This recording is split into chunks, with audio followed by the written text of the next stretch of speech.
Yoma Daf Samach. Today's email comes from Judah from Muncie. He says, Eli, because of Yeshir, I switched around my daily morning seder to being mashlim the daf early in the day so I can chazer it on YouTube with my morning power walk.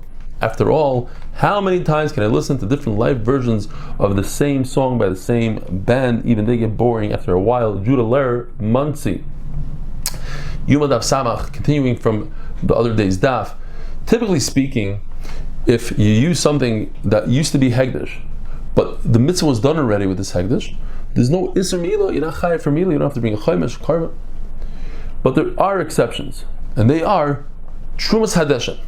Trumas hadeshin is every single morning, the first thing in the morning, the kohen takes a shovel full of ashes and brings it next to the mizbeach. And if you were to use those ashes after you already performed the trumas hadeshin, you are over ameila. The other one is the white clothing of the Kohen Gadol on Yom Kippur. Once he's done with Avodah Yom Kippur, he puts the clothing aside, and if you were to use those clothing, according to this man Amar, you're Oivra Me'ilah. And why is it? Because typically speaking, when the Torah wants to teach us a rule for the rest of the Torah says it once, and we learn it for the rest of the Torah. But when the Torah repeats it twice, that's Shnei Ksuvim Habayim Ke'echad, Ve'ei Melamim, you can't learn anything out of it. According to Doiso, who says that a regular kohen could wear the white clothing of the Kohen Gadol of Yom Kippur, so it's now only one limud. He has to come on to Egla Arufa. That is, if they find a body between two cities, they measure the closest city, and that city has to bring a calf and decapitate it. After the decapitation, if you were to use that Egla Arufa, you're Oivra Me'ilah. So now you have two psukim. Now, even according to the Mandama, it says that when you have two psukim melamdim, you can learn into the rest of the Torah. But over here it's special because there's a miyut in each pasuk that says that dafka these two items are chayv me'ilah. It says v'samay and it says harufa. The other day we learned from one pasuk regarding blood. It says lochem, lechaper, who 3 miutim. One, says the Gemara, is to teach us that if you leave the blood overnight, you're only over for eating blood and not for the Isser of Noisa. The other halacha is there's no mi'ilah when it comes to blood. And the third halacha is that if you eat blood, you're not chayiv on achilas kashim betuma if you are tameh. Now there's a fourth halacha, but we don't learn it from this pasuk, that there's no Isser pigul if the kohen had a machshava that he's going to eat this blood after, or do the blood after mechutz lezman makam. There's no Isser pigul. Why? Because when it comes to Isser Pigul, it's only on something that becomes a mutter through a matir, but not the matir itself. Blood causes other things to be okay. To put the Eivarim on the Mizbeach.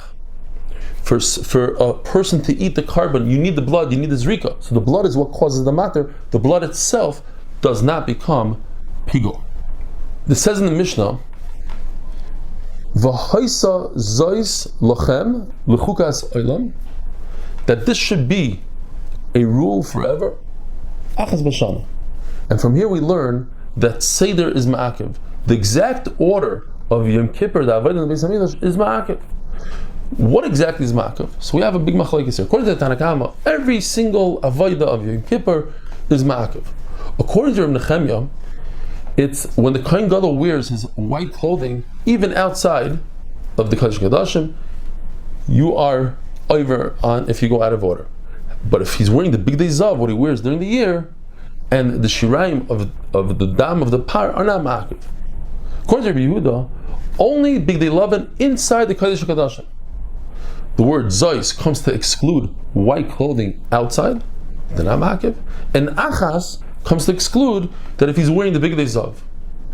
But Rabbi Yehuda admits that if he's doing something outside, but it's for the Kodesh Kodashim, for instance, shechting, you have to get the blood to the Kodesh Kodashim, but it's through the shechita outside. Chafina, going like this for the Ketairis, happens outside, but it's for the Ketairis inside. It is ma'akiv. Rabbi Yehuda holds, shirayim are ma'akiv the kapara, and he learns it from the pasuk, V'chila mikaper is HaKodesh. Rabbi Kiva darshans, if there's kapara, then it's kila. And Rabbi Yehuda darshans, in kila keeper, that's the order of the pasuk. First comes kila, then comes keeper. Gemara says either according to Rabbi Yochanan or Rish Lakish, it's unclear who says what, that there's no machlokes here. It's just how to darshan it. Do you say kila before kapara before kila? Or perhaps there's a big machlokes here. Rabbi Yehuda holds im kila, if he finished everything he had to do, including the shirayim, then you get kapara. And Rabbi Yehuda says no. Im kiper, if you did hazah, you sprinkled the blood, then you get a kapara.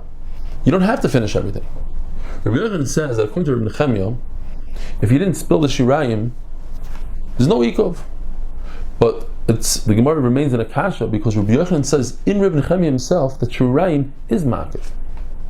Says Rabbi Chanina halacha that if you do chafina, Kohen Gadol gathers the ktaris before the avodah of the par, you didn't do anything. You have to redo it. It says in the Mishnah, if you didn't finish the matanis inside and the blood spilled, you have to do a second shchita and start over. The reason why it doesn't say, but you also have to do chafina, is because the Mishnah is not talking about ktaris. The Mishnah is only talking about hazais. Have a wonderful day.